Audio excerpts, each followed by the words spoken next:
रति अनुरागि भक्ति सदैव तेरी चरण हो।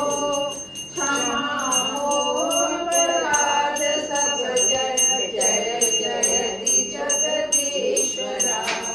जन्म जीवन जगत का संताप ताप मिटे सही। ओम नमः शिवाय मन जपता रहे पंचाक्षरा। आशुतोष शशांक शेखर चंद्र मौलि चिदंबरा। कोटि कोटि प्रणाम शंभु कोटि नमन दिगंबरा। कोटि नमन दिगंबरा। कोटि नमन दिगंबरा। कोटि नमन दिगंबरा।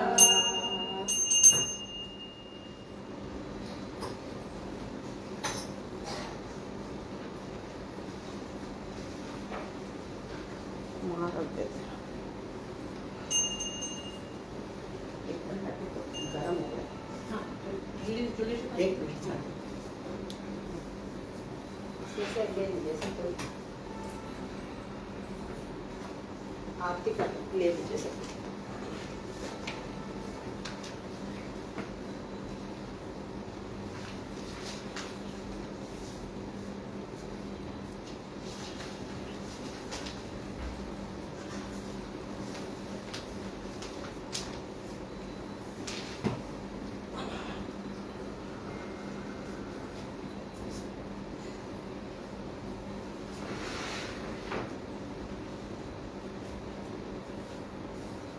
हाँ जी, आप सामने बैठिए, तुम्हें ना जैसे आपका मन बैठा, आपको जहाँ मन हो।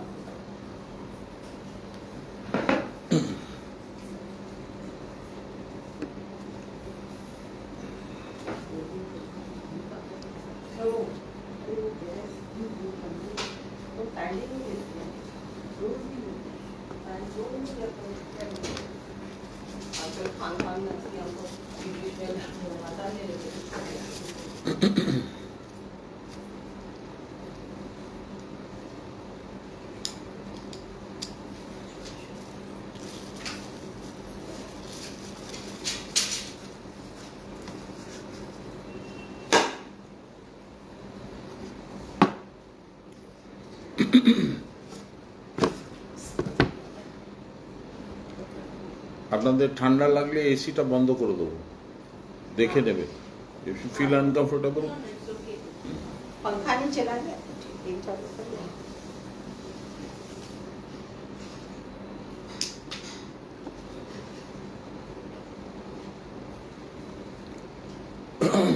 नमो खण्डमण्डलाकारं व्याप्तं येन चराचरं तत्पदं दर्शितं येन तस्मै श्रीगुरुवे नमः। गुरुर्ब्रह्मा गुरुर्विष्णु गुरुर्देवो महेश्वर गुरुर्साक्षात् परब्रह्म तस्मै श्रीगुरवे नमः।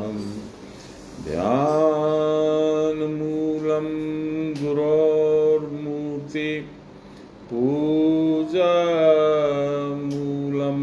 गुरोर्पदम् मन्त्रमूलं गुरोर्वाक्यं मोक्षमूलं गुरोर्कृपां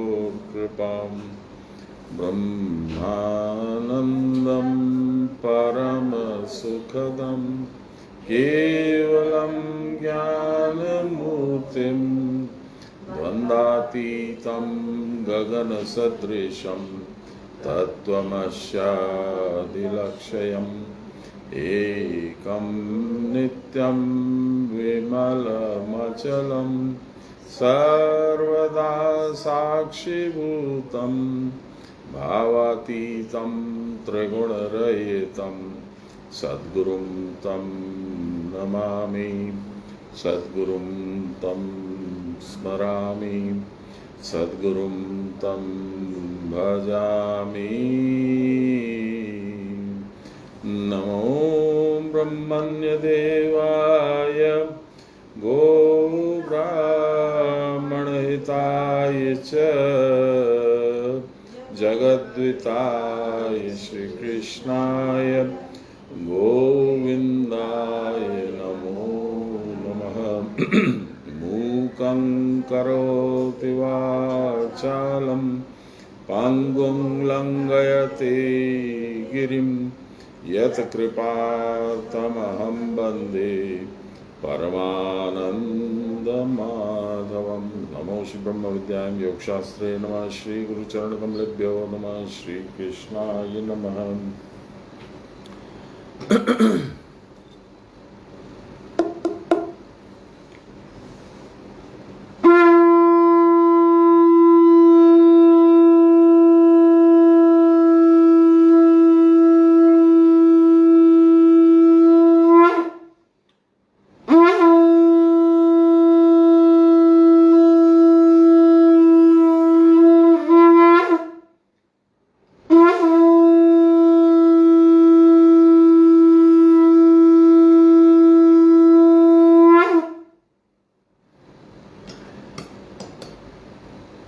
हम लोग आज पंचम अध्याय स्टार्ट करेंगे, 5th चैप्टर। गीता में 18 अध्याय हैं और हर अध्याय भगवान से आपको जोड़ता है।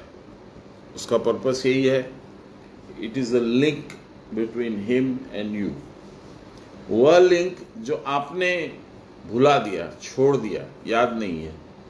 समय के साथ साथ पुनर्जन्म लेते लेते लेते लेते 84 लाख योनि की यात्रा करते करते किस समय कब आप भूल गए, आपको याद नहीं है।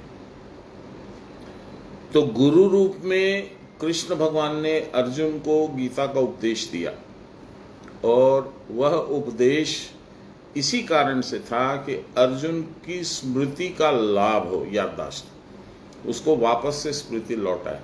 इसीलिए 72 नंबर श्लोक 18वें अध्याय में भगवान उससे पूछते हैं, गीता का अंत है, 78 में खत्म हो जाती है गीता। तो भगवान उससे पूछते हैं कि मैंने तुमको बहुत तरीके से सुनाया है, समझाया है, अब मैं तुम्हारे मुंह से सुनना चाहता हूं कि क्या तुमने ध्यान दे के सुना, क्या तुमने समझा, और अब आगे तुम कैसे अपनी जीवन यात्रा चलाओगे। ये 72 नंबर श्लोक है। 73 नंबर श्लोक अर्जुन का जवाब है, स्मृति लब्ध्वा, मेरी याददाश्त लौट आई है, मैं कौन था, क्या था, वो सब याद आ गया। स्मृति लब्ध्वा गत संदेह स्थितोस्मि, नहीं, स्मृति लब्ध्वा स्थितोस्मि गत संदेह, मैं स्मृति का लाभ करके संशय रहित होकर के, I have no doubts in my mind, मैं खड़ा हूं आपके सामने, करिष्ये तव वचन, मैं आपको बहुत अच्छे से सुना हूं और आपने जो आदेश दिया है, जो उपदेश दिया है, उसके अनुसार मैं जीवन यात्रा चलाऊंगा। ये 18 जो अध्याय हैं वो क्या है, सबसे शुरू में विषाद योग। ये हम लोग कई बार चर्चा कर चुके हैं, पर मैं समझता हूं इसको बार बार चर्चा करने से लाभ होता है। तो पहला है विषाद योग। मनुष्य को जब तक भगवान की याद नहीं आती है, जब तक वो किसी प्रॉब्लम में नहीं फंसता है। वो प्रॉब्लम शारीरिक हो सकती है, इकोनॉमिक हो सकती है, सोशल हो सकती है, कुछ भी हो सकती है। जब इस तरह की समस्या में आदमी फंसता है तो उसको याद आता है, अरे भगवान से तो हम बोले ही नहीं, और वहीं से उसकी उल्टी यात्रा चालू होती है। जिनको छोड़ करके वो संसार में मजे कर रहा था, अब उसकी यात्रा वापस की कैसे चालू होगी। बाबा ने सुनाया था एक बार कि जैसे हम लोग,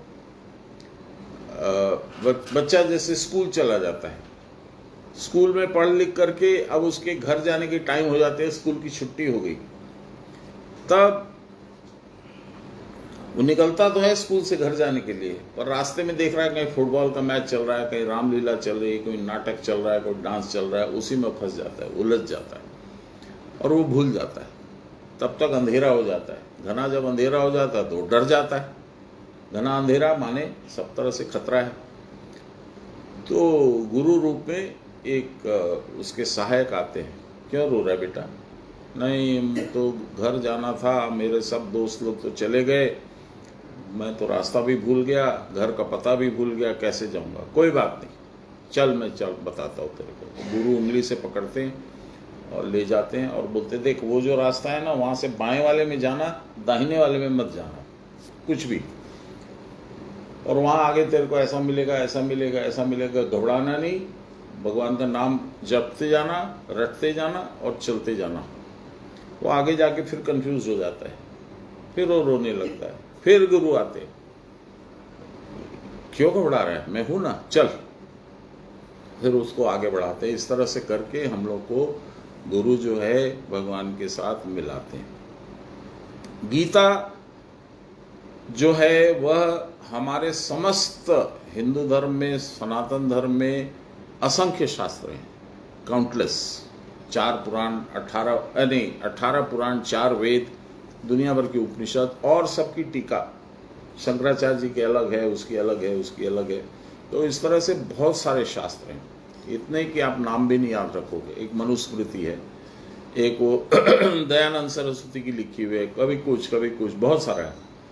तो इस शास्त्र आरण्य बोलते हैं इसको, हमारे गुरु महाराज, और गीता में भी शायद बोला गया है। शास्त्र आरण्य का मतलब अरण्य माने जंगल।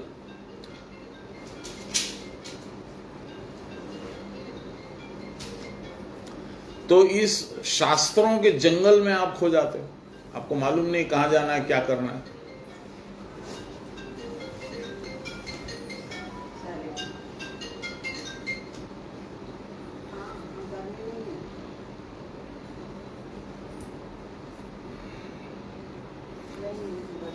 तो बाबा बोलते थे कि गीता पढ़ले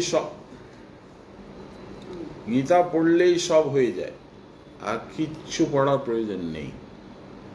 मैंने कहा कैसे बाबा? बोला समस्त शास्त्रोते जेटा लेखा आछे तार कन्डेंस करे, कन्सेंट्रेट करे भगवान 700 श्लोकेर मध्य, गीतार मध्य सब ওই কথাগুলো বলে দিয়েছে। अब एक चीज समझिए कि असंख्य शास्त्रों को समराइज करके, छोटा करके एक 700 श्लोक की किताब में समस्त ज्ञान है। तो वो ज्ञान कितना कॉन्सेंट्रेटेड होगा। तो इस कॉन्सेंट्रेशन को डिसाइफर करने की क्षमता कहाँ है हमारे में। इसलिए उसको बताने के लिए लाहिरी महाशय आए। पहले लाहिरी महाशय ने अपने शिष्यों को बैठा के बताया कि देखो जो गीता में लिखा है ना वो ये है। महाभारत बाहर में चली कि नहीं चली उससे अपने को मतलब नहीं है। महाभारत तुम्हारे अंदर रोज चल रही है। कैसे चल रही है? तुम्हारा मन है वही है राजा धृतराष्ट्र, और ये जो 5 चक्र हैं यही पांडव हैं, और कृष्ण दोनों तरफ हैं। ये व्याख्या लाहिरी महाशय की। अभी बहुत सारे पंडित लोग व्हाट्सएप पे ज्ञान देते रहते हैं, उन लोगों को नहीं समझ में आता पूरा। तो बड़ा अद्भुत लगा मुझे जब फर्स्ट टाइम मैंने गुरु महाराज के मुंह से सुना, तो मुझे बड़ा अद्भुत लगा और बड़ा साइंटिफिक लगा। मैंने गीता है, महाभारत में युद्ध हो रहा है, उसने ऐसा बाण छोड़ा, वो ऐसे गया, वो वहाँ पे अग्नि का बाण हो गया, वहाँ पे बारिश बाण हो गया, वहाँ पे धूप निकल गई, वहाँ पे माला के बन। तो ये लगता था कि क्या क्या बोल रहे हैं, ये तर्कसंगत नहीं लगता था। जब से गुरु महाराज से सुना हूँ तो मुझे समझ में आया कि इससे ज्यादा तर्कसंगत कुछ है ही नहीं। No science, no engineering, no astrology, nothing. कोई इसके सामने में कंपेयर नहीं करता। क्यों? ये उस जगत की बात करती है गीता जो आपके अंदर है, जो आपकी जर्नी है। उसका कोई साइन बोर्ड आपको नहीं मिलेगा गीता छोड़ के। तो ऐसी गीता को हम लोगों को पढ़ने का सौभाग्य मिलता है। मैं कितनी बार भी पढ़ लूँ, जब अगली बार उसी श्लोक को पढ़ूंगा उसमें से कुछ नया निकल के आता है। 2 लाइन 3 लाइन ऐसी लगती है कि अरे वाह, इतने साल से पढ़ रहा है मूर्ख, तो तेरे को ये नहीं समझ में आया? नहीं आता है, क्या करूं मैं? तो ये गीता क्या है? भगवान के पास जाने का रास्ता है। इसमें 3 मुख्य रास्ते हैं, मैंने पिछली बार भी बोला था। पहला रास्ता है कर्मयोग, दूसरा रास्ता है ज्ञान योग, और तीसरा रास्ता है भक्ति योग। बाकी भी सारे रास्ते हैं, विभूति योग, भगवान की विभूति देख के इतना भाव विभोर हो जाओ, ध्यान में चले जाओ, मुक्ति हो जाए, ऐसा भी संभव है, पर ये प्रोबेबल नहीं है। खाली विभूति जान करके, विभूति देख करके आपको मुक्ति मिल जाएगी, संभव नहीं है। इसलिए अमूमन साधारण व्यक्ति के लिए कर्मयोग प्रधान अवलंबन है। कर्मयोग क्या है? क्रिया योग। क्रिया योग क्या है?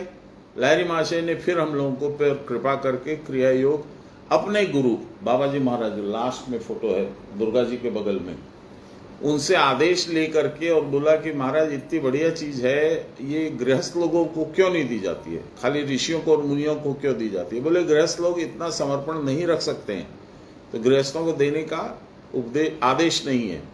बोले नहीं महाराज, मैं आपसे विनती करता हूँ गृहस्थों को भी दिया जाए। तब फिर लाहिरी महाशय के गुरुजी ने यानी बाबा जी महाराज ने कुछ कुछ क्रिया जो गृहस्थों के लिए संभव नहीं थी उसको मॉडिफाई करके और लाहिरी महाशय को 3 दिन अपने साथ रखा, फिर उनको सारा बताया, फिर वो आके हम लोग के पास आई। अब इसमें प्रमुख बात क्या है? प्रमुख बात यह है कि हम लोग जो कुछ भी काम करते हैं मनसा वाचा कर्मणा करते हैं, मन के द्वारा, वचन के द्वारा और शरीर के द्वारा। इसमें शरीर के द्वारा तो हम संयत कर सकते हैं, शरीर को संयत करने में बहुत डिफिकल्टी नहीं है, जरा सा सोचा हो गया। मन को नहीं कंट्रोल कर सकते। मन अपना इंडिपेंडेंट है, वही तो राजा है, हमारे शरीर का राजा तो मन है, धृतराष्ट्र। उसको कौन कंट्रोल करेगा? इसीलिए अभी दीदी बोल रही थी, रूना दी बोल रही थी कि मेरा मन बहुत चंचल है। कोई नई बात नहीं है, नथिंग न्यू अंडर द सन। सबका मन चंचल होता है।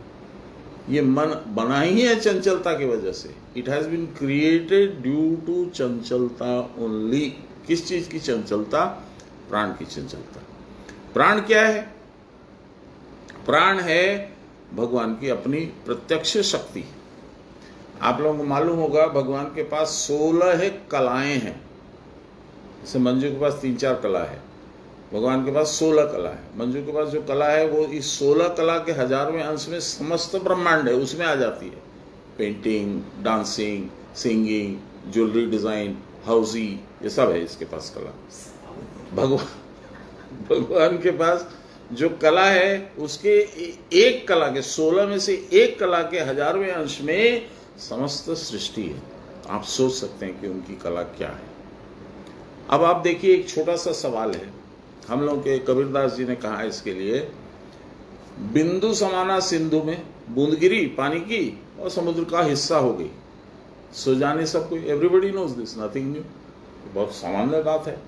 बारिश हुई और समुद्र का में मिल गई, वो जल में मिल गया, खत्म हो गया। सिंधु समाना बिंदु में, पूरा का पूरा सिंधु सागर इस छोटे से बिंदु में, ये बिंदु यहाँ पे, ये कौन सा बिंदु है?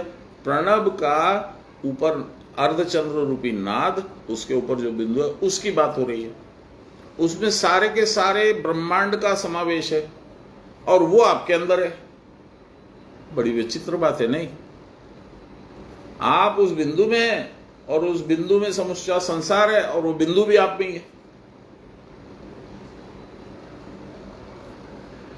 एक बार मैंने कुछ प्रॉब्लम थी, पॉलिटिकल इकोनॉमिकल कुछ प्रॉब्लम थी, बाबा आए हुए थे, तो मैंने पूछा बाबा भगवान इतना टेस्ट क्यों करते हैं मनुष्य को? ऐसे देखे मुस्कुराए,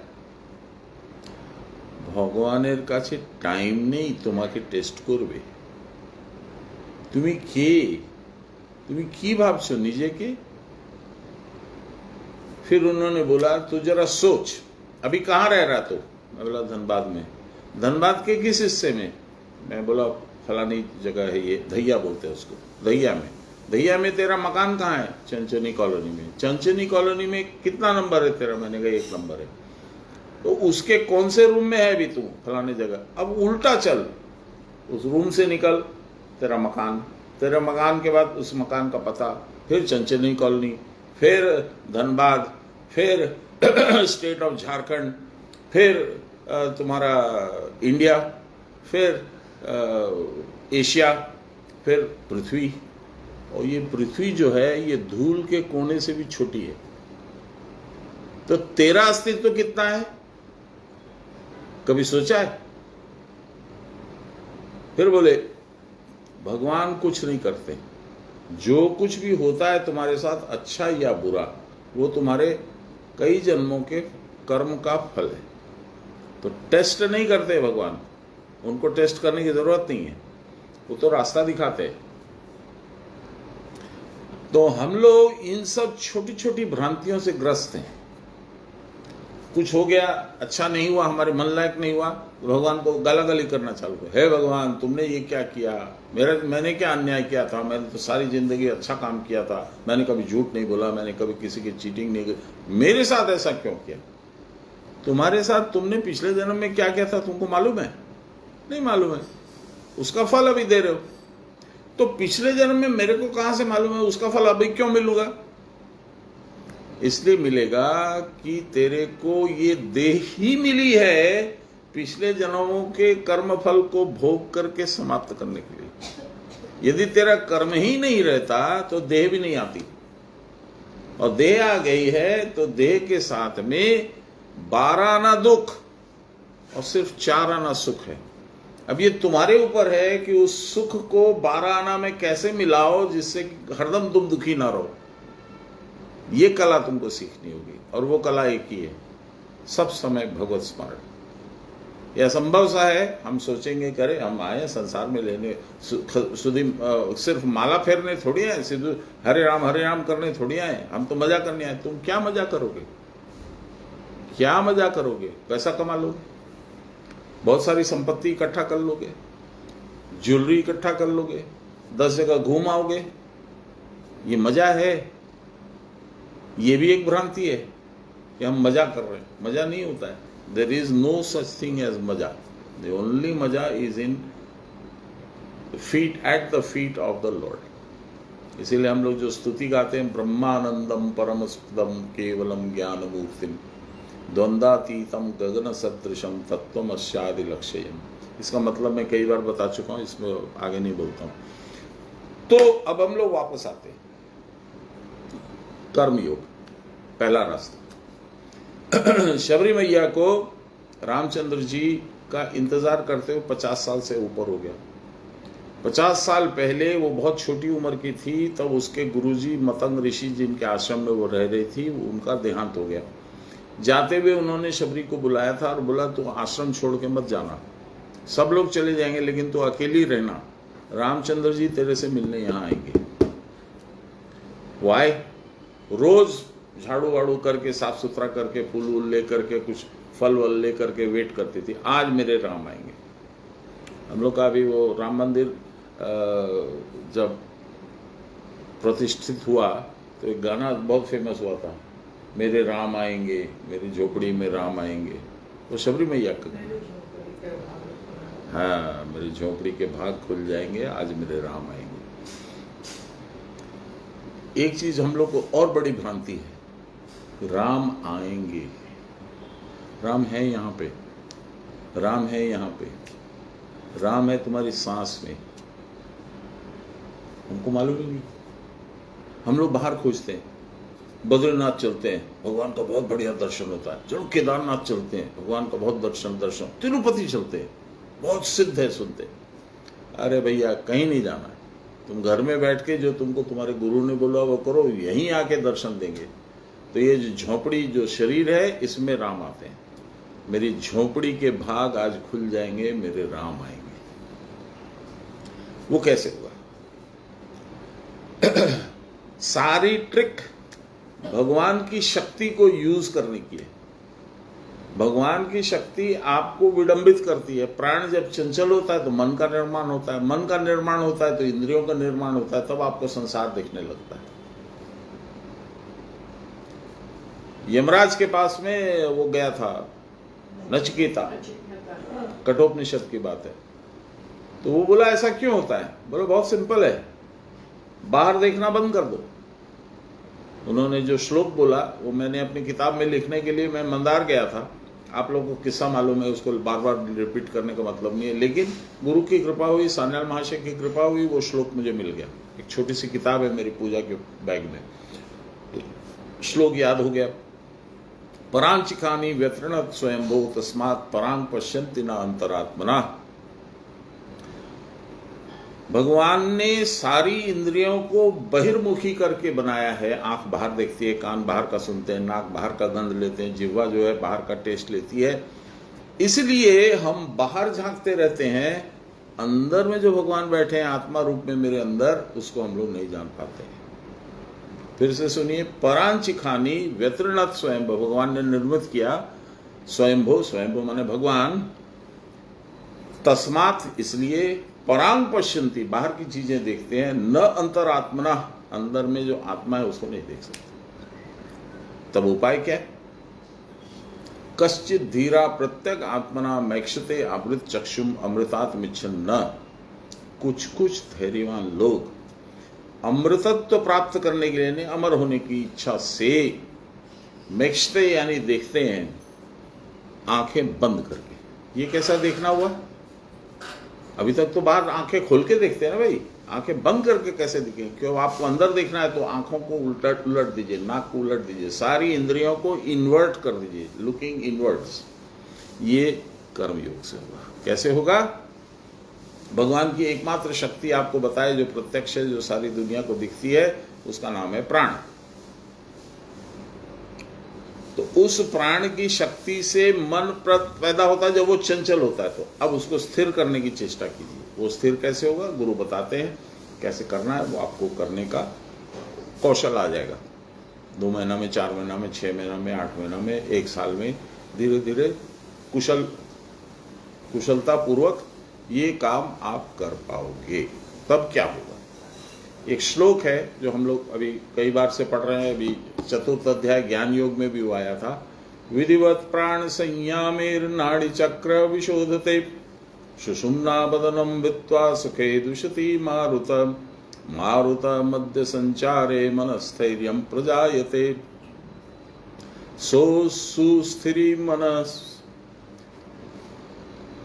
उन्मनीतम, मैं भूल गया वो लास्ट की लाइन मुझे याद नहीं रहती है, फिर से बोलता हूं, इसको श्लोक को बताता हूं। विधिवत प्राण संयमेर, प्राण का विधिवत संयम करना हो। विधि क्या? विधि माने नियम। और ये कौन बताएगा? गुरु।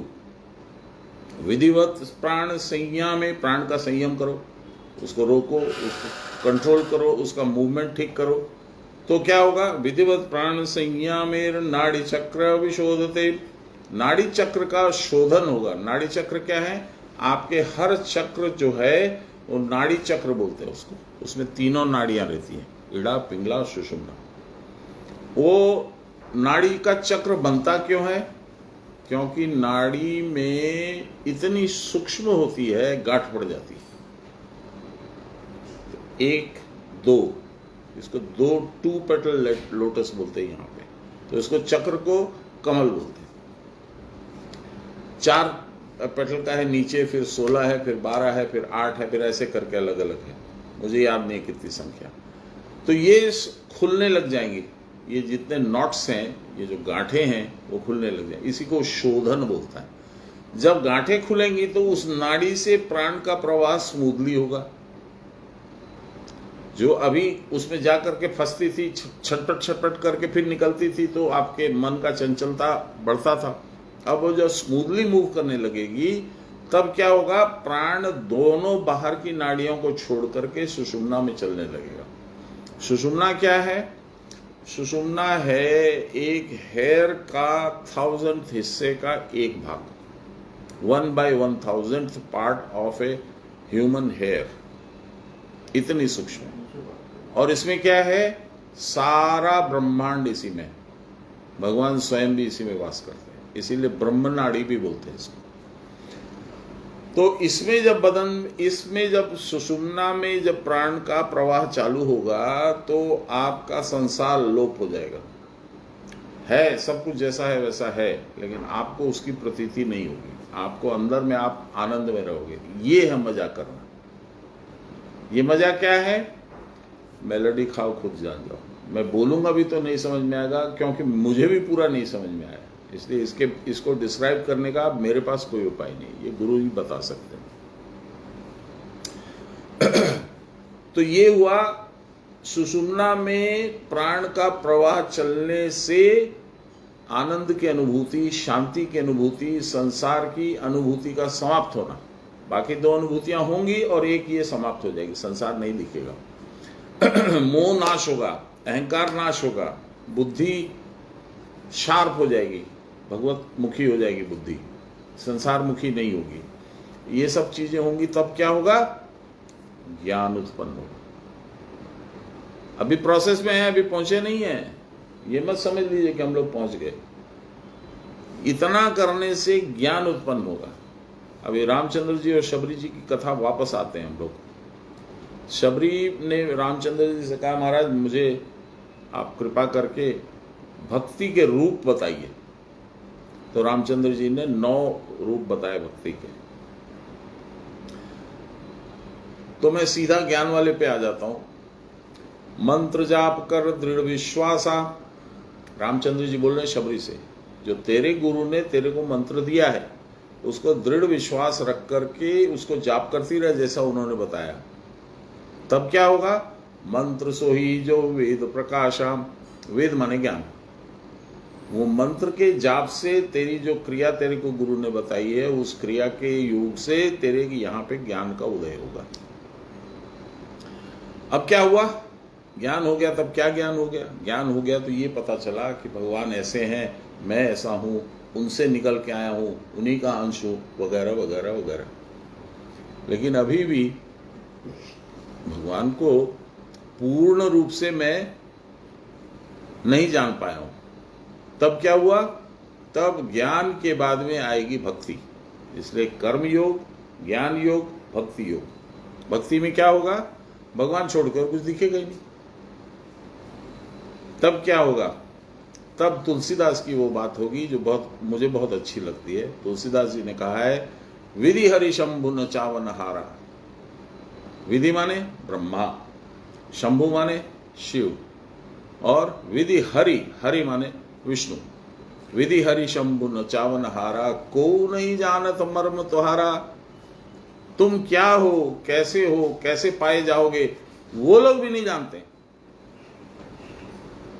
विधि हरि शंभु न चावन हारा, को नहीं जानत मर्म तुहारा, और तुम ही को जानन वारा।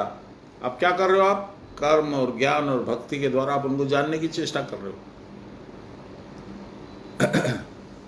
तो इस जानने की चेष्टा का फलीभूत होना एकदम निश्चित है। गुरु वाक्य के अनुसार आप चलोगे तो एकदम गारंटीड है। तिवारी बाबा ने लिख के दिया गारंटी में कि कोई भी यदि 6 महीने तक भी साधन ढंग से करेगा तो भगवान की प्रतीति होगी, उसको दर्शन होगा। Only 6 months. लेकिन नियम जो है उससे एक इधर नहीं हो सकते। तो क्या हुआ? तुलसीदास जी बोले, विधि हरि शंभु न चावन हारा, को नहीं जानत मर्म तुहारा, और तुम ही को जानन वारा। यानी ब्रह्मवेत्ता, जो ब्रह्म की खोज में है, ब्रह्म स्कॉलर, ट्राइंग टू रिसर्च भगवान कैसे है, कहाँ है, मैं कैसे जाऊं। गुरु की मदद से, भगवान की मदद से उसको जानत तुम ही हो ही जाएगी। भगवान को जान करके तुम भगवान का अंश बन जाओगे। भगवान का रूप जो तुम्हारा शुरू में वही रूप था, जब तुम संसार में आए उस समय तुम्हारा वही रूप था। तुम्हारी कोई गलती हुई, कुछ बात हुई, इसका कोई अभी भी प्रमाण कहीं भी वेद में, शास्त्र में नहीं है कि ये सृष्टि स्टार्ट क्यों हुई। हम भगवान से अलग होकर के क्यों फंसे इस circle of life and death में, इसका कोई प्रमाण नहीं है। ये इतनी पुरानी हिस्ट्री है, नोबडी नोज। लेकिन अब तुम उस जगह वापस पहुंच जाओगे। तो ये है गीता का उद्देश्य, ये हमारे सारे शास्त्रों का उद्देश्य। यदि आप चंडी को भी मिलाइएगा यही बातें बोली जाती है, यदि आप रामायण को भी मिलाइएगा यही बातें बोली जाती है। कोई अंतर नहीं है। शब्दों का अंतर है, प्रसंग का अंतर है। रामचंद्र जी गए लंका में, मारे दशानन को। दशानन कौन है? दशानन है आपका मन, वही रह जाए। उसके 10 मुख यानी 10 इंद्रियां। रामचंद्र जी कौन थे? 10 रथ यानी 10 इंद्रियों को संयमित करा के जो अपने रथ को, शरीर रूपी रथ को चलाते थे, वो दशरथ। उनके घर में राम पैदा हुए। राम कौन है? रंग बीज जब ऊपर में जाता है, प्रणव के साथ मिल जाता है तो अ उ म, उसमें उ की जगह र आ जाता है, तब क्या हो गया? र अ म राम। ये कहाँ पैदा होता है? अयोध्या में, जहाँ युद्ध नहीं है। अयुद्धा। बहुत सुंदर है, बहुत व्यापक है, बहुत प्रेरणादायक है, ज्ञानदायक है। आज हम लोग पढ़ेंगे कर्म संन्यास योग। कर्म संन्यास योग, हम लोग ज्ञान योग पढ़ चुके हैं। क्या है ये ज्ञान योग? थोड़ी सी बोलता हूं, हम लोग अभी तक जो पढ़े हैं उसके बारे में। ज्ञान योग में भगवान बताते हैं कि वेद में बहुत सारे नियम बताए गए हैं। इस तरह की पूजा करो, ऐसे करो, ऐसे करो, वेद में ये सब है। जैसे चंडी पूजा किए, फलाना हवन किए, अश्वमेध यज्ञ किए, सारे वेद में बताए गए। इससे क्या होता है? वेद के जितने भी नियम कर्म वगैरह बताए गए हैं, उससे आपको संसार में सुख सुविधा से रहने की पुरस्कार मिलता है कि नहीं का। संसार में सुख सुविधा से, संपत्ति के साथ, समृद्धि के साथ रहने का। Is that your destination? आप वही चाहते हैं क्या? मैं अब 70 साल क्रॉस कर गया हूं, अब उसी की कामना है क्या? नहीं है। एटलीस्ट जितनी 20 साल पहले थी उतनी तो नहीं है। समूल तो नष्ट नहीं होती है, मनुष्य की इच्छा जो है वो तो रही जाती है। वो तो तभी होगी नष्ट जब भगवत को आप साक्षात्कार कर लीजिएगा, भगवान सामने खड़े होंगे, तब वो सब भूल जाओगे।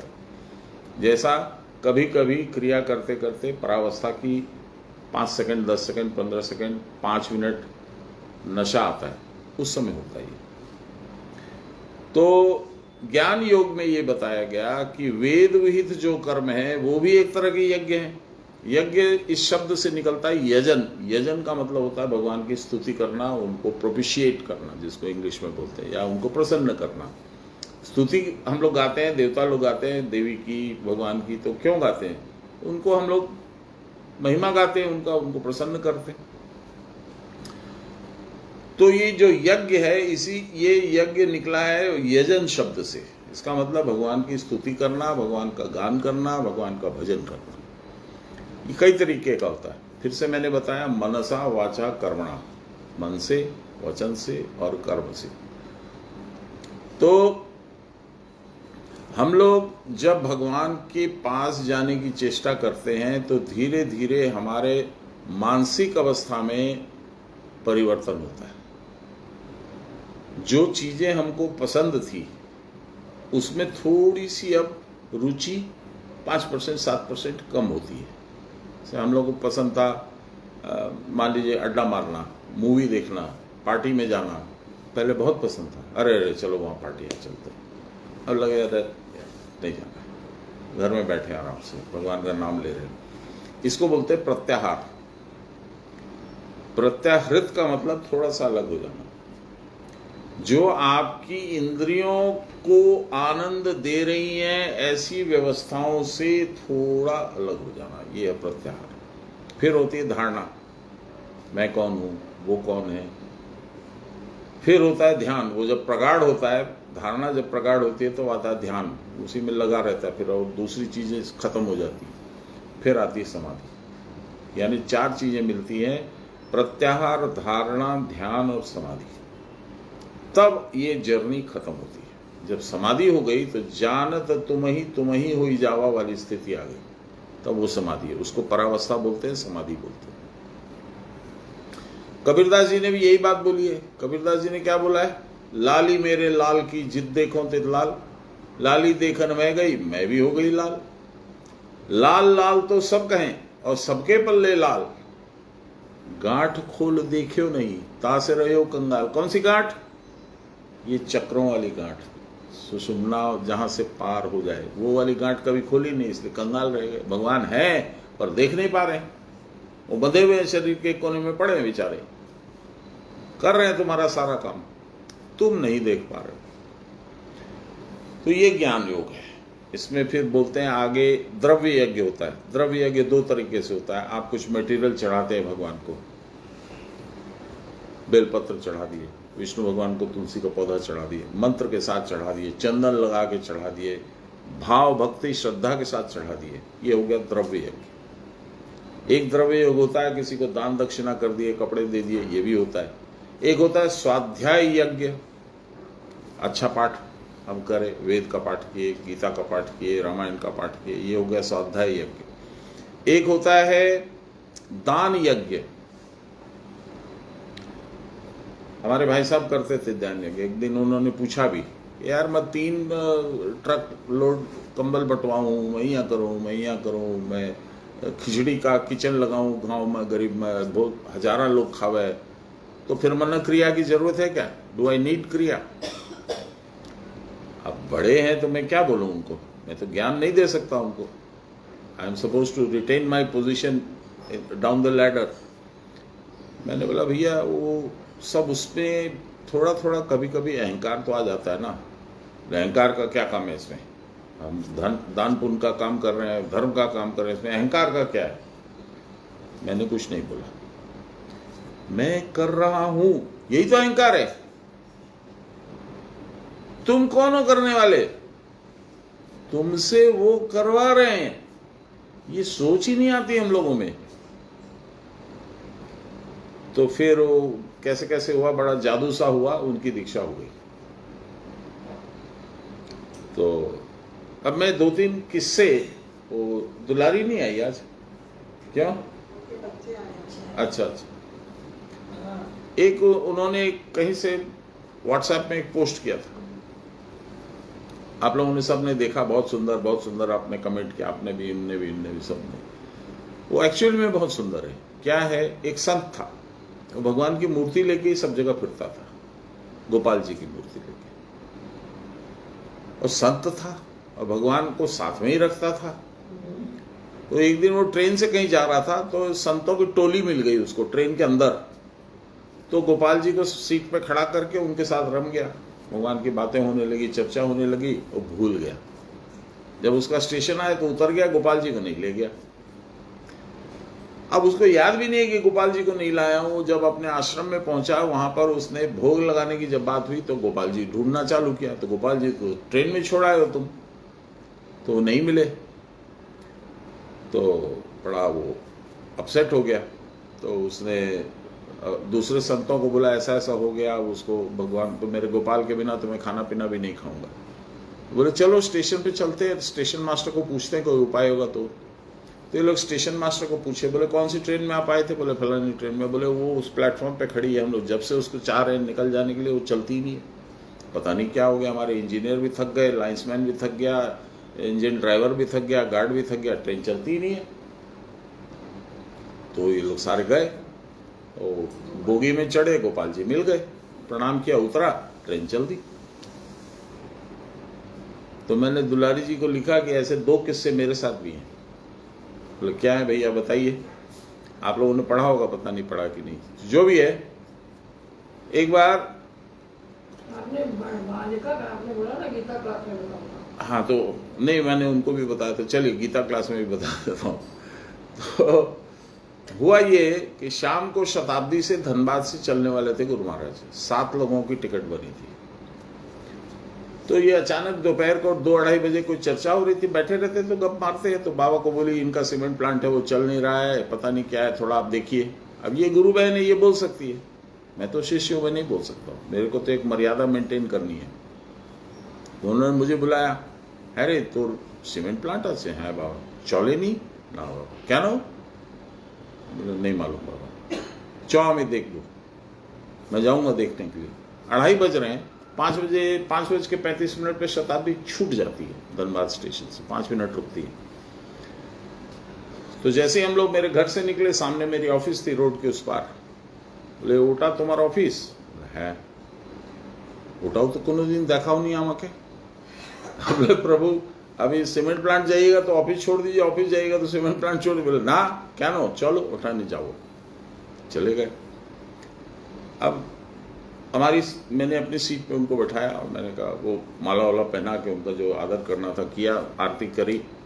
फिर बोले एखाने एक हनुमान जी के आमी प्रतिष्ठित करते चाहिए, हनुमान जी की फोटो लगाना चाहता हूँ। मैंने कहा बहुत अच्छी बात है। अब हनुमान जी की फोटो आई बाजार से, हम लोग बैठे, फोटो लगी, उन्होंने माला चढ़ाई, धूप बत्ती से आरती करी। फिर हम लोग को बोला हनुमान चालीसा गाओ, फिर हनुमत बाण गाओ। एक तो हनुमत बाण होता है ना कोई, बजरंग बाण। वो सब गाया होया तो समझ लो आप 3:30 बज गए। तो वहां से गए सीमेंट प्लांट वहां से कम 7-8 किलोमीटर है। तो किसी ने कह दिया था कि वहां कोई भूत है। तो बोले कहाँ है भूत? एक तो कुआं है, कुआं के पास में बोले भूत है। तो गए, कोई खाने तो किसी नहीं, कुछ नहीं है, चलो। तो फिर हमारी जो भी ऑफिस बनी हुई थी उसमें बैठ करके फिर वहाँ पे संवेद साधन हुआ, क्रिया हुई। फिर बोले हनुमान जी का फोटो यहाँ भी लगाऊंगा मैं। अब वो जंगल में है मेरी फैक्ट्री, तो वहाँ से फिर गाड़ी गई, हनुमान जी की फोटो लाई, प्रसाद लाई, फिर वो फोटो लगी, फिर हनुमान चालीसा हुई, बजरंग बाण हुआ, सबको प्रसाद अपने हाथ से दिए, बज गए 4। तो मैंने कहा अब बहुत ज़्यादा तो टाइम नहीं हुआ है, लेकिन अब किसी हालत में शायद ट्रेन मिल जाएगी। हम लोग धनबाद आए, वापस अपने घर पे आए, तो उनकी आरती के लिए हम लोगों से इसने व्यवस्था कर रखी थी। तो बोले दाड़ाओ एटो बाथरूम जाओ। तो बाथरूम चले गए। तो बाथरूम जा करके जब आए तब तक बज गया 4:45, और वो आरती वारती होते 5:30 पौने 6 बज गया। तो सारे के सारे बोले बाबा अब तो ट्रेन नहीं मिलेगी, तो किस लिए जाना है, छोड़ दीजिए। तो बोले देखिए भगवान की करे। हम लोग मन ही मन सोचे कि मेरी 7 जो टिकटें बनी है वो तो बर्बाद होंगी ही, और ये हैरान होंगे, परेशान होंगे, वहां जाएंगे आएंगे, ट्रेन नहीं मिलने वाली है। शताब्दी प्रेस्टिजियस ट्रेन थी, चली ही थी कुछ दिन पहले ही। तो हम लोग पहुंचे। जब हम लोग पहुंचे तो उस समय में 6 बजने में 10 मिनट था, ऑलरेडी ओवर टाइम हो चुका था, 5:35 में छुट्टी थी। तो हम लोग दौड़ के नीचे गए प्लेटफॉर्म नंबर 1 पे। फर्स्ट कोच में मैंने चढ़ा दिया सबको। तो कोच नंबर 5 में टिकट थी। अब 5 तक चलने का भी टाइम नहीं, बीच में छूट गई, हड़बड़ में कुछ रह जाएगा, किसी को चोट फिट लग जाएगी। तो मैंने कोच नंबर 1 में बिठा दिया सबको। बाबा नहीं चढ़े। कैसे गुरु आपकी डाउट को हटाते हैं और कैसे आपको भरोसा जगाते हैं अपने ऊपर विश्वास। तो बोले है रे जीतेन, है बाबा। ये 7টে টিকিট করেছিস রে? হ্যাঁ বাবা। तो हमरा तो 6 जना आছি। फलाना एक तो कोई गुरु भाई था, वो पहले ही निकल गया था आसनसोल, वहां से वहां कहीं जाने वाला था। तो वो टिकट तो पैसा नष्ट होवे। मैं बोला प्रभु पैसा नष्ट होने दीजिए, एक टिकट का पैसा बचाने में मेरी 7 टिकट का पैसा लग जाएगा, आप यहीं रह जाओगे। ना ना दाड़ा। हमारे एक हैं कालिदा, अभी तो बहुत सीनियर है, व्हील चेयर पर आ गए। वो थोड़े से पैर से कुछ उनको ट्रबल है, तो he cannot walk very fast. ओ काली हैं, गुरु भाई है वो बाबा का। এই দেখ তো একটা टिकट कैंसिल करिए, টাকাটা নিয়ে आए। अब देखिए 6 बज गए हैं, अब बोल रहे हैं टिकट कैंसिल कराओ, और ट्रेन खड़ी है, कब छूटेगी पता नहीं है। तो बोलते सबसे हम लोग द्रुत गति में जो धावक था उसको दिए कि जा टिकट कैंसिल करा, और भी तो किसी को दे सकते थे जो दौड़ के जाए, दौड़ के आए। नहीं, काली गया, टिकट कैंसिल कराया। कैंसिल करा के आके वो रिफंड का पैसा, एक टिकट का रिफंड का पैसा मेरी पॉकेट में डाला और ट्रेन पे चढ़ गया। मैंने बोला बाबा अब तो आप चढ़ जाओ। है रे जाच्छी, ताड़ा की आछे। अरे मैं बोला ट्रेन चल जाएगी बाबा, चोट फिट लग जाएगी, देखिए ना भगवान की करे। 5 मिनट तक हम लोग से बात करते रहे, प्लेटफॉर्म पे खड़े होकर, ट्रेन पे चढ़ के नहीं।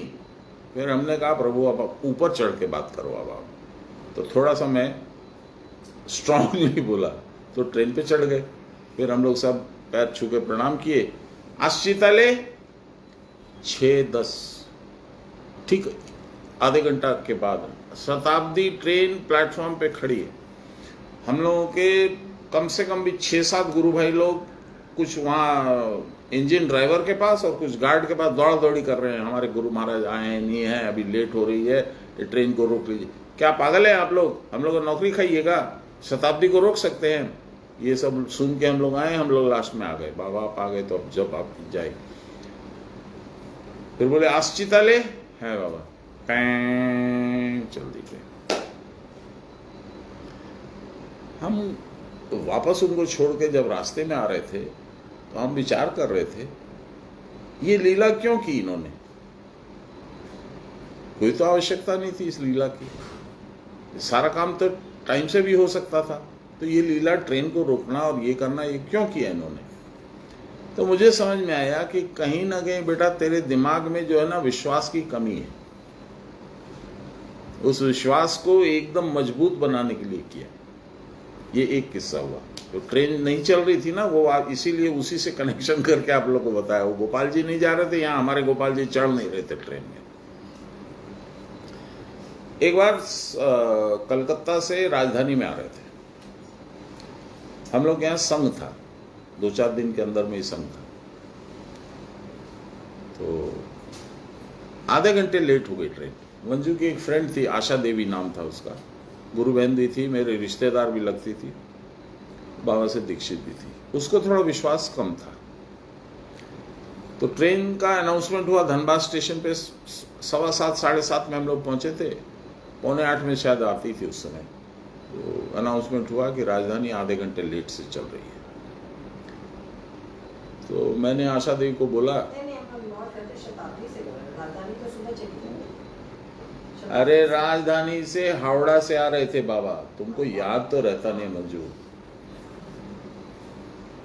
तो बोले कि आधा घंटा लेट है। तो आशा बोली, चाचा यहाँ खड़े रहेंगे क्या? मेरे को चाचा बोलती थी। मैं बोला हाँ खड़े रहेंगे, क्या दिक्कत है? ये क्या हुआ? मैं बोला इसमें भी तुम सुन लेना, बाबा का कुछ खिला है। बोले छोड़िए, तो आप जब देखिए तो सब चीज में बाबा, अब ट्रेन लेट हो रही है उसमें भी बाबा का खिला है। बेकार बात, आप इतना विश्वास मत कीजिए। मैं बोला अच्छा ठीक है, आने दे ट्रेन, फिर सुन लेना। आधे घंटे बाद ट्रेन आई, हम लोग घर आ गए। घर आए तो उनके बाबा के साथ 7-8 लोग थे और मेरी सास भी थी। तो मेरी सास बोलती है कि जब ट्रेन चलने लगी तब तक बाबा आए नहीं थे। तो मैंने अपने बेटे को, सुनील बोल के है मेरा साला, उसको बोले कि जाके चार्ट में देख क्या बाबा का नाम है क्या। तो चार्ट में गया, देखा बाबा का नाम है। तो आके बोला कि उनका तो नाम है। बोला तब ये ट्रेन उनको छोड़ के नहीं जा सकती। बोले तू कैसी बात कर रही है, ट्रेन तो चल दी। अच्छा मैं प्रणाम करता हूँ। तो चला गया, छोड़ छाड़ के चला गया। ट्रेन चल दी तो उसको रुकने का कोई मतलब नहीं था। ट्रेन आगे बढ़ करके लास्ट में जहां प्लेटफॉर्म खत्म होता है वहां लास्ट बोगी रुक गई। अच्छा इधर में बाबा आए, लेट से आए तो प्लेटफॉर्म खाली। तो जो लोग साथ में थे वो लोग बोले कि बाबा ट्रेन तो गई। देखी तो करके प्लेटफॉर्म पे गए। মনে হচ্ছে দাঁড়িয়ে আছে। বলে আমরা তো দেখতে পাচ্ছি না, যা না একটু আগে দেখে আয় না, বোধহয় আমার দৌড় के आए। हाँ बाबा खड़िए चली। বাবা বলে আমি তাড়াতাড়ি পারবো না, তোরা যা জিনিসপত্র লোড কর, আমি আসছি आस्ते आस्ते। लोग गए, सब हड़बड़ा के चले गए। किसको इतना सोचने का दिमाग कहाँ है? वो ट्रेन पे चढ़ गए। जब तक ये ट्रेन पे नहीं चढ़े ट्रेन छूटी नहीं। हॉर्न बज रही है लेकिन गाड़ी नहीं चल रही है। इन्हें सास बोली कि जैसे ही गाड़ी रुकी हमको समझ में आ गया कि वही महाराज का कमाल है, कुछ आ गया लगता है। फिर वो चढ़े, ट्रेन चल दी, फिर मुलाकात हुई। मेरे साले का फोन आया, हम लोग घर पहुंचे तब फोन आया कि आपका कैसे होगा संग, बाबा तो गए नहीं है, कैसे होगा? मैं बोला सुन, एक आदमी से बात कराता हूँ। मेरे पास कॉर्डलेस था, उसको ले जाके बाबा को दिए। मेरे बाबा सुनील आछे मने करछे जे आपनी बोधहय आसेननी। হ্যাঁ सुनील কেমন আছো? জয় গুরু।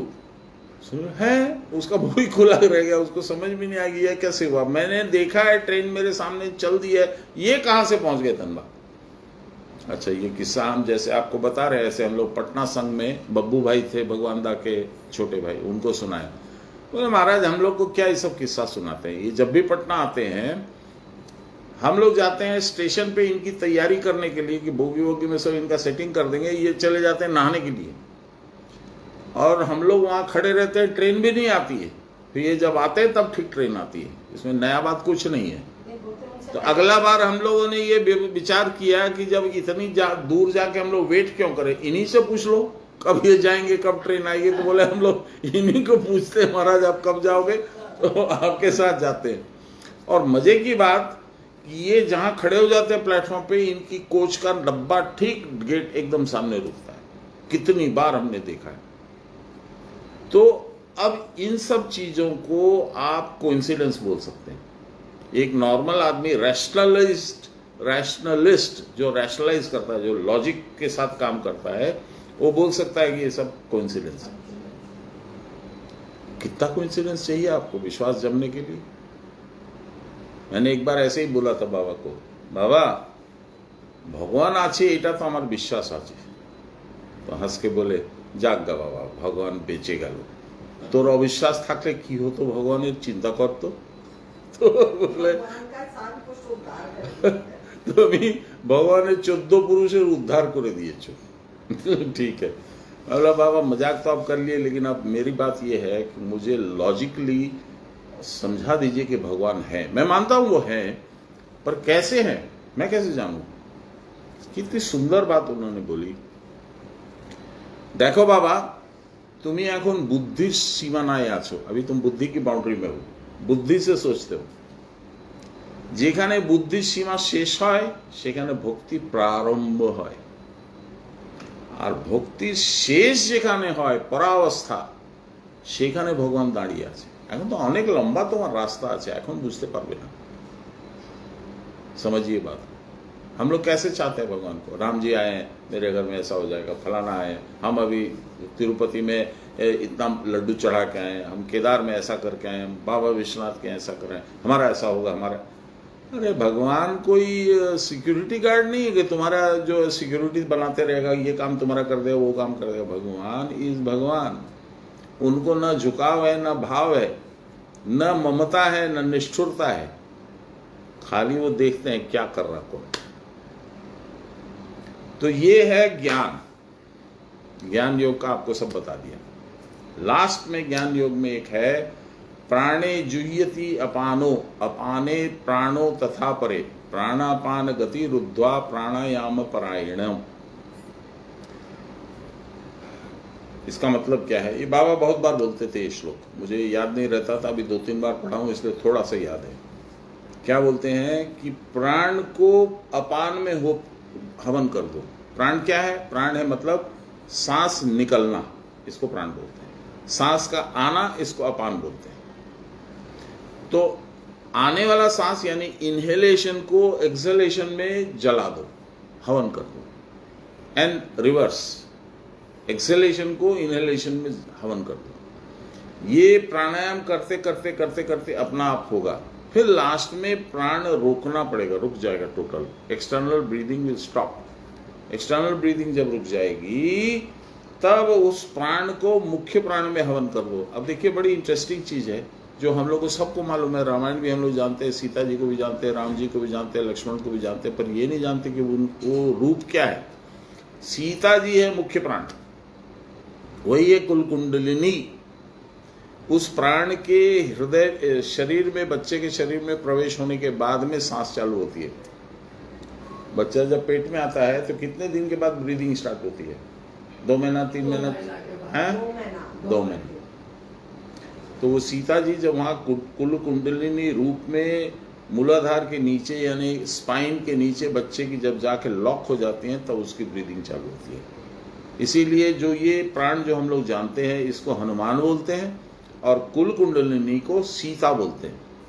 सीता को जनक जी ने हल चला के एक मट्टी के अंदर में से एक घड़े में निकाला था। आपको याद है, रामायण में एक कहावत आती है। क्या है ये? हल चलाना यानी रीढ़ की हड्डी क्रिया करना, और मट्टी के अंदर यानी मूलाधार, मूलाधार इज मट्टी तत्व, और उसके अंदर एक घड़े में यानी ऊर्ध्वमुखी त्रिकोण पॉइंटिंग अपवर्ड्स एक त्रिकोण है, उसमें 3.5 कला में कुल कुंडलिनी रहती है। तो उनका उद्धार किया था जनक ने। जनक का माने ही पैदा करने वाला। अच्छा, अब ये सीता जी चली गई लंका। कौन ले गया? रावण। खोजने कौन आया? प्राण। प्राण कौन है? हनुमान जी। हनुमान जी गया लंका। लंका माने कौन सा? मूलाधार। ये साधन करते तो आप आते जाते रहते। मूलाधार में गया, उसको सीता दिखी। सीता ने क्या बोला? कैसे जानू तू कौन है? अंगूठी दिया। हनुमान जी ने रामचंद्र जी की अंगूठी दी। ये क्या है?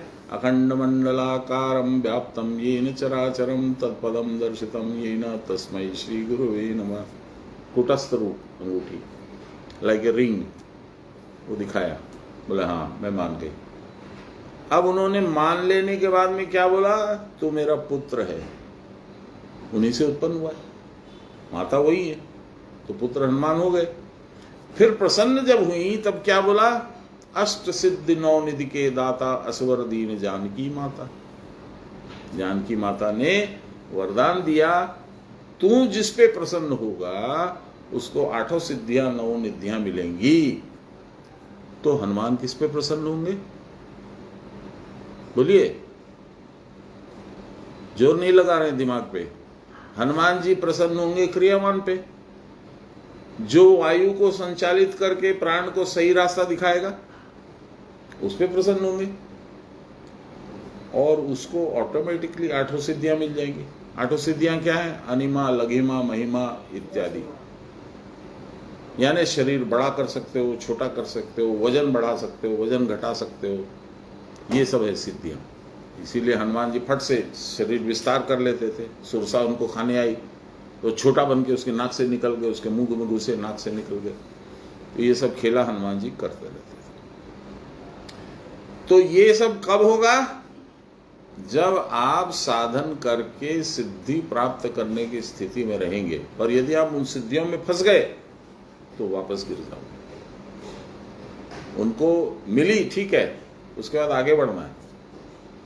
तो ये क्या है आगे बढ़ने का मतलब, हनुमान जी ने कभी रामचंद्र जी को बोला कि सारा काम तो मैंने किया महाराज आपका, आप कैसे राजा हो, मेरे को तो आप कुछ महत्व नहीं देते हो। बोला हनुमान जी ने, क्या बोला, प्रभु मैं आपके चरणों में भी बैठने के काबिल नहीं हूं, बोला ना, ये तो आपकी कृपा है, आप हाथ रख रख के मुझे बैठा रखे, इसलिए अभिमान को छोड़ देता हूं।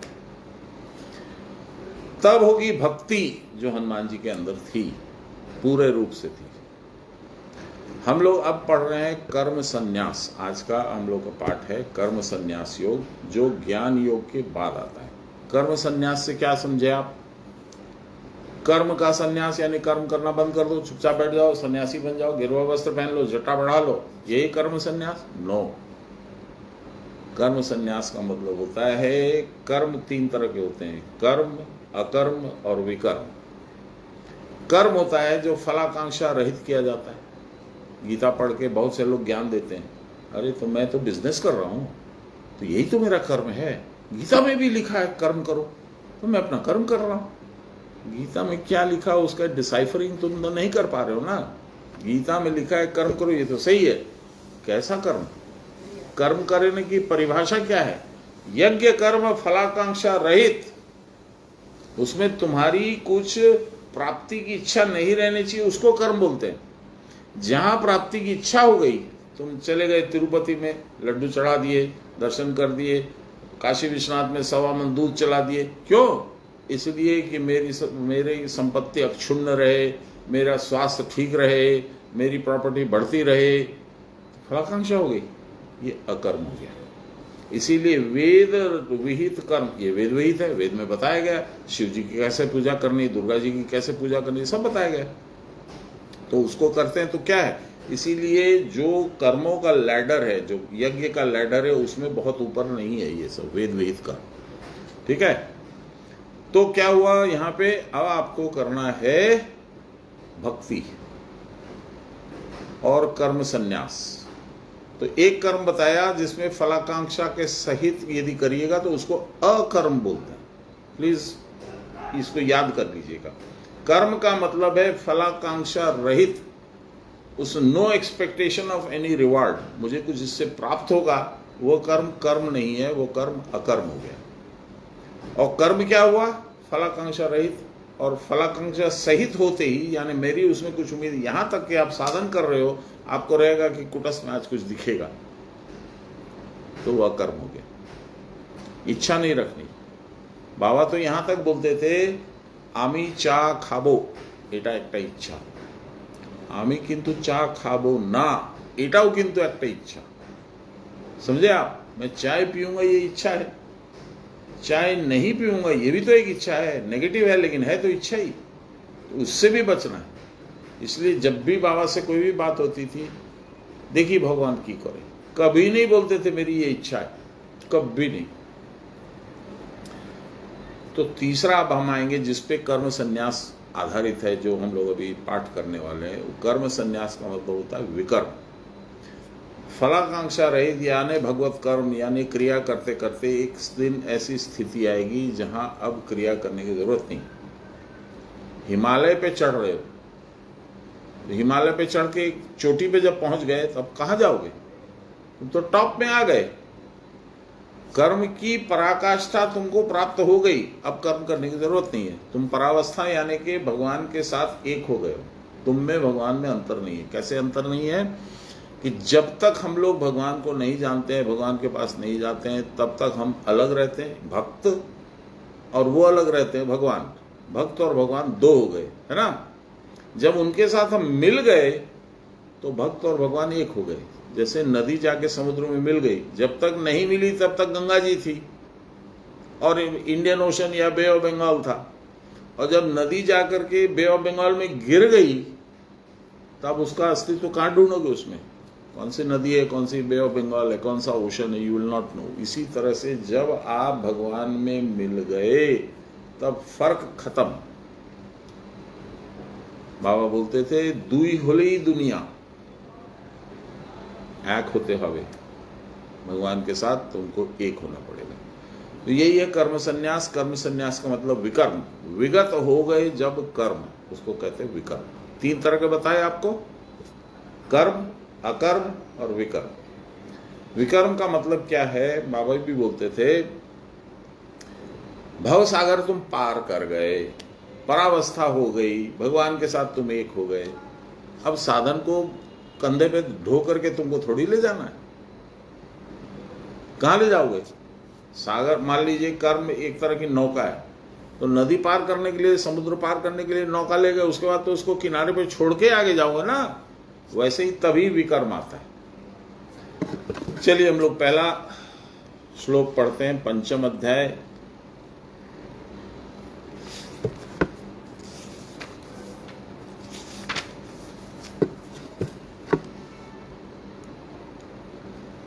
पंचम अध्याय कर्म संन्यास योग। अर्जुन उवाच, अर्जुन का सवाल आया। ज्ञान योग भगवान से सुन लिया था कि प्राण को अपान में, अपान को प्राण में मिला करके टोटल प्राण की एक्सटर्नल ब्रीदिंग रोक करके तब हम साधन करेंगे, तब तुम्हारे पास जल्दी पहुंचेंगे। ये सब ज्ञान उसने ले लिया। अब उसका प्रश्न आया, क्या प्रश्न आया।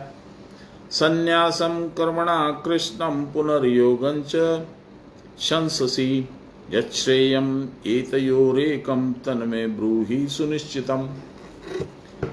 अर्जुन बोलता है कि कभी तुम बोलते हो कि कर्म करो यानी क्रिया, कभी तुम बोलते हो कि ध्यान लगाओ, कुछ मत करो, चुपचाप ध्यान लगाओ। काहे मेरे को बेवकूफ बनाते हो। मुझे एक तो सही सोच करके कौन सा उचित है, कर्म करना या नहीं करना, वो मुझे बताओ। जैसे कि सब कुछ अर्जुन के हिस्से में है, वो कर सकता है, उसकी कैपेसिटी है, वो जो चाहेगा कर लेगा। नहीं हो सकता, ये हम लोग की भूल है।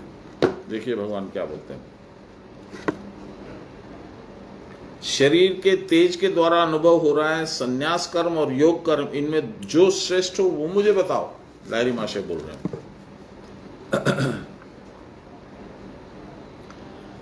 सान्याल बाबा बोलते हैं कि संसार को चलाने में कर्म को छोड़ने से तो काम नहीं चलेगा। तुम्हारा जो भी कर्म है वो तो तुमको करना पड़ेगा, परंतु कर्म करना भी बहुत श्रम आपेक्ष है। श्रम सापेक्ष, श्रम सापेक्ष, लेबर बहुत सारा, उसमें मेहनत लगती है। कर्म करने से ही कर्म सिद्धि होगी, इसका भी कोई निश्चित नहीं है। जो मैं चाहता हूं, मैं जिसके लिए प्रयासरत हूं, वो करूंगा और वो पा जाऊंगा, ये भी निश्चित नहीं है। कर्म करते रहने पर परस्पर नाना विरोधी व्यापार भी सामने आते हैं। अतएव कर्म करके आत्मदर्शन करना असंभव जान पड़ता है। ऐसा लगता है कि मानो अपनी शक्ति पर्याप्त नहीं है। आपको कितने 6 साल हो गए क्या मुरली बाबा से दीक्षा लिए? ज्यादा हो गया। कितने साल में लोग लिए थे, कौन से साल में?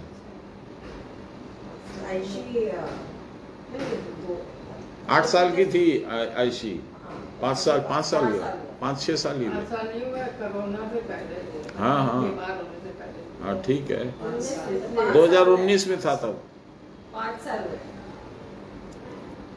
ऐसा जो भी है, 7-8 साल हो गए। जो भी है, तो आपको लगता है भगवान के करीब हैं, भगवान कभी कभी दिखते हैं या कुछ ऐसा फील होता है? नहीं होता है कि होता है? होता है। वाह, ये आपकी इंटरनल फीलिंग है या क्रिया के द्वारा होता है? क्रिया। वंडरफुल।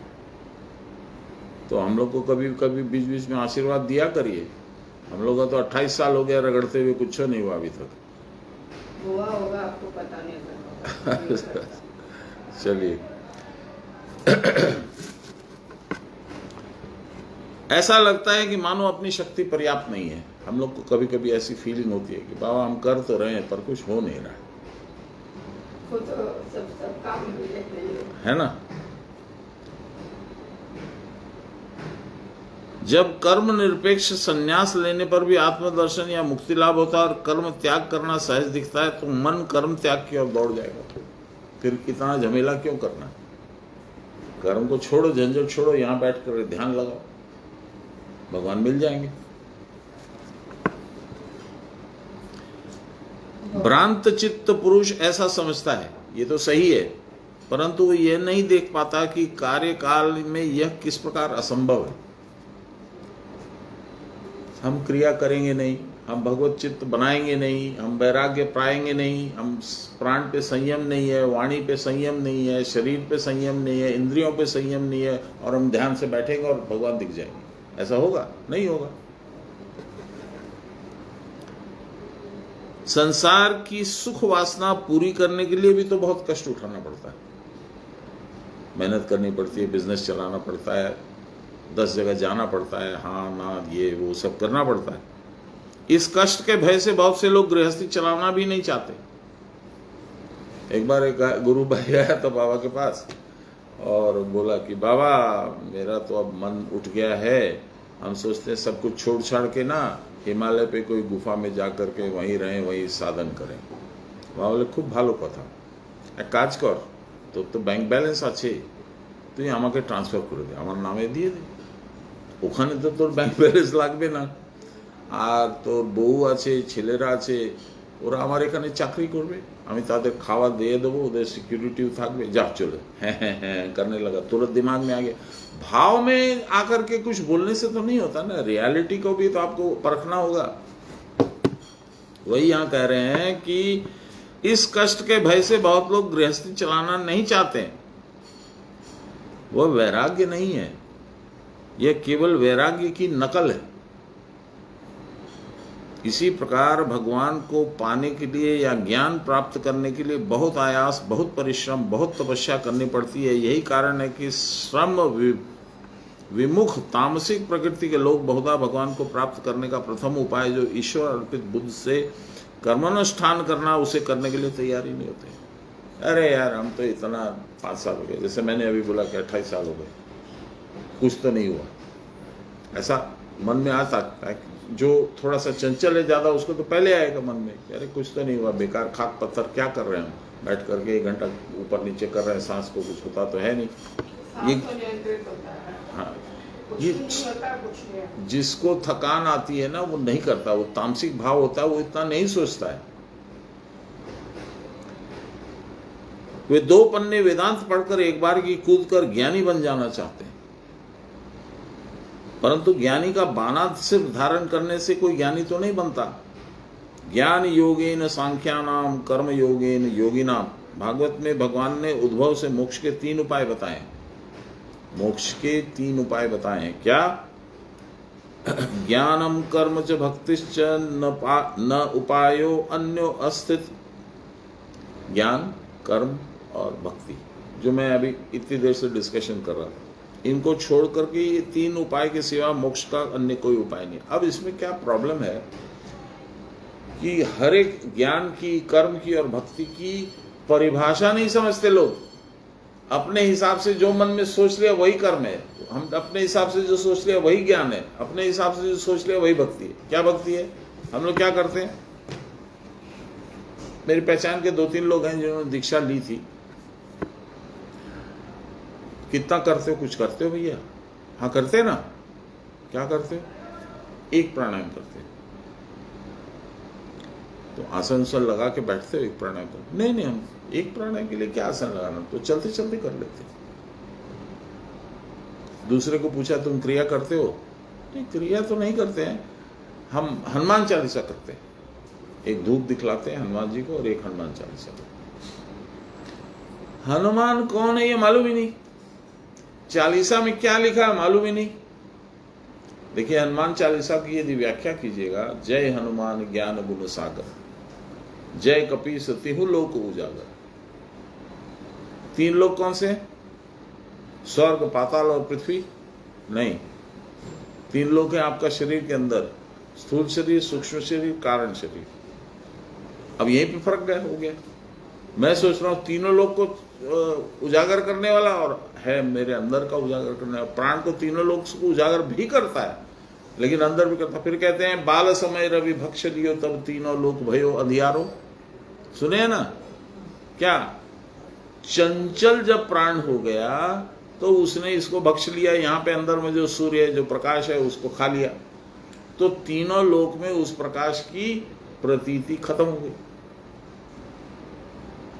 तो डेफिनेशन मालूम ही नहीं है, अपने मन से उसका अर्थ निकाल लिया, कु अर्थ निकल गया और उसी पे चले जा रहे हैं, फिर बोलते हैं इससे कुछ होता नहीं है। इसमें दोष किसका है? इसीलिए गुरु से संपर्क रखना परम आवश्यक है। चलिए, ये यद्यपि उपाय ये तो तीन ही है, परंतु अपनी अपनी योग्यता का विचार कर इन उपायों का अवलंबन करना चाहिए। हम अपनी योग्यता का उपाय सोचते नहीं है कि हमारी क्या योग्यता है, हम किस रास्ते में जाएं, कैसे जाएं, क्या करें, गुरु को गाइड ले लें। अरे भाई, आप हिस्टोरिक मॉन्यूमेंट्स देखने जाते हो, लाल किला देखने गए, ताजमहल देखने गए, गोलकुंडा फोर्ट देखने गए हैदराबाद, तो गाइड लेते हो ना, वो बताता है ना इसमें ऐसा यहाँ हुआ था, वैसा हुआ था, उसके वहां पे लिखा हुआ तो नहीं है कुछ। जो जानता है उसको लेना होगा साथ में। इसी तरह से ये जीवन की लंबी यात्रा है। आपको यहां से मृत्यु लोक से आपको पहुंचना है साक्षात ब्रह्मलोक, और आपको गाइड नहीं चाहिए। बिना गाइड के आप कैसे जाओगे? कहां रास्ता भटक जाओगे, कहां दूसरे एंगल में चले जाओगे, पता ही नहीं है।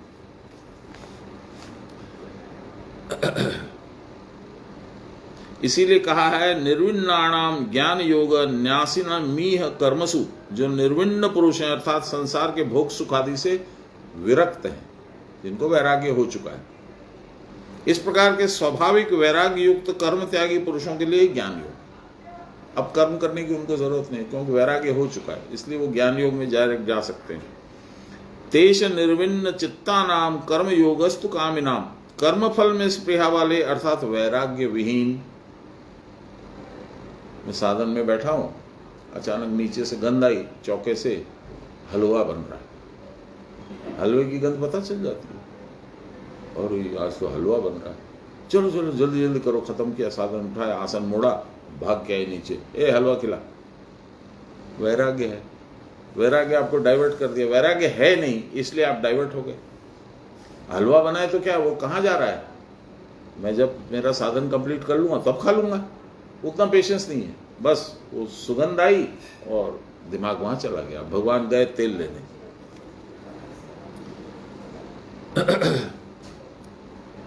अतएव कर्म में अविरक्त पुरुष के लिए ही कर्मयोग, उसको वैराग्य नहीं है, इसलिए उसको कर्मयोग करना होगा, साधन करना होगा, क्रिया करनी होगी, तब धीरे धीरे धीरे धीरे वैराग्य जगेगा। प्रत्याहार जिसको बोलते हैं, अभी बताया था प्रत्याहार। और यदृच्छया मत कथादौ जात श्रद्धस्तु यह पुमान न निर्विण्णो नानिसक्तो भक्ति योगोस्य सिद्धिदा। मेरी कथा में श्रद्धालु, ये रामचंद्र जी भी बोले। नवदा भक्ति में रामचंद्र जी दूसरी भक्ति यही बोले। पहली भक्ति क्या बोले हैं? प्रथम कर संतन के संगा, संतों का साथ करो। क्यों संतों का साथ? इसलिए करो कि हाँ, सही रास्ता बताएंगे, सही उपाय बताएंगे, वो उस रास्ते पे जा चुके हैं, चल चुके हैं, देख चुके हैं, इसलिए। दूसरा क्या बताया? दूसरी रति प्रभु कथा प्रसंगा। ये रामचंद्र जी ने शबरी मैया को बताया। यहाँ भी वही बोल रहे हैं, मेरी कथा में श्रद्धालु पुरुष जो न तो संसार से विरक्त है, अभी वैराग्य नहीं आया है, और न अत्यंत आसक्त भी है, बहुत ज्यादा उसको आसक्ति भी नहीं है संसार में, उनके लिए भक्ति योग ही सिद्धिप्रद है। इसी से वैराग्य युक्त ज्ञानी के लिए साधना कहते हैं। यदारंभेषु निर्विण्णो विरक्त संयतेन्द्रिय अभ्यासेनात्मनो योगी धारयेद अचलम मनम्।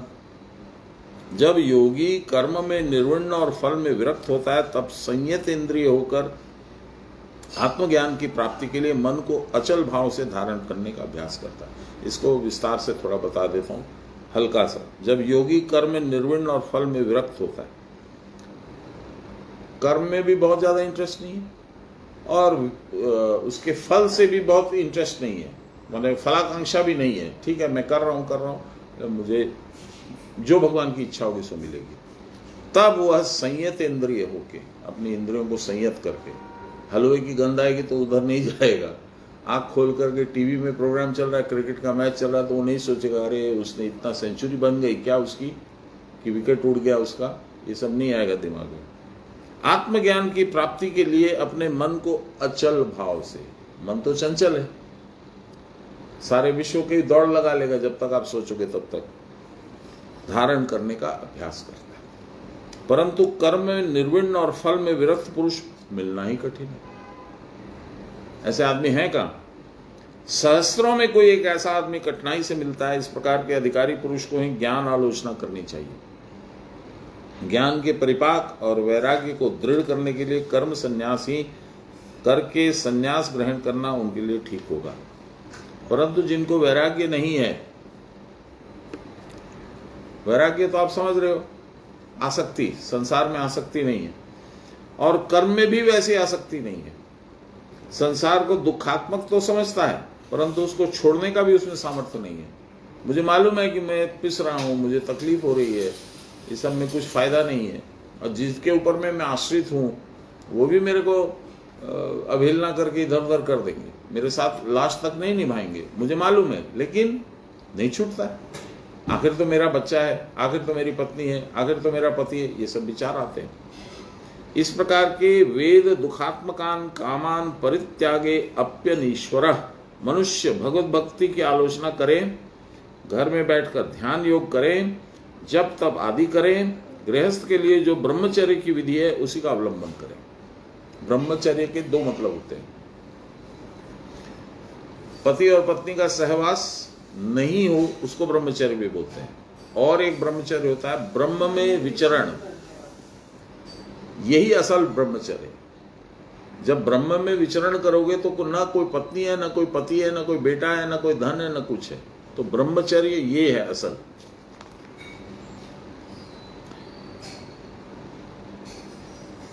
अवश्य तुम इस पर कहोगे कि यह कौन सी व्यवस्था हुई, जो लोग इस प्रकार के आसक्त पुरुष हैं उनके लिए तो भगवान ने कोई सुव्यवस्था नहीं करी है, कोई सहज उपाय नहीं बतलाया है। भगवान ने उनके लिए भी वेद विधि के द्वारा ही व्यवस्था की है। इस प्रकार की प्रकृति के लोग शास्त्र अनुमोदित सकाम कर्म करते रहें, उससे कुछ कुछ विश्वास और त्याग का काम प्रारंभ हो जाएगा।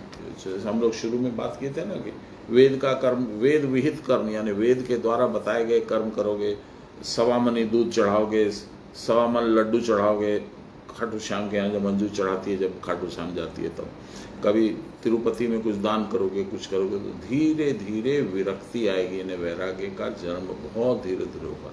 इट इज स्लो, बट वो भी अच्छा काम है। यदि वो नहीं कर सकते, ऊंचा काम क्रिया नहीं कर सकते, दूसरा नहीं कर सकते, तो कम से कम वो करो। कितना टाइम हो गया? 7 बज गए दीदी, आपके आदेश के अनुसार अब इसको यहीं समाप्त कर देते, खाली इसको खत्म कर देते हैं। भगवान ने उनके लिए भी वेद विधि के द्वारा व्यवस्था की है। इस प्रकार के प्रकृति के लोग शास्त्र अनुमोदित सकाम कर्म करते रहे। सकाम कर्म जिसमें फल की आशा है,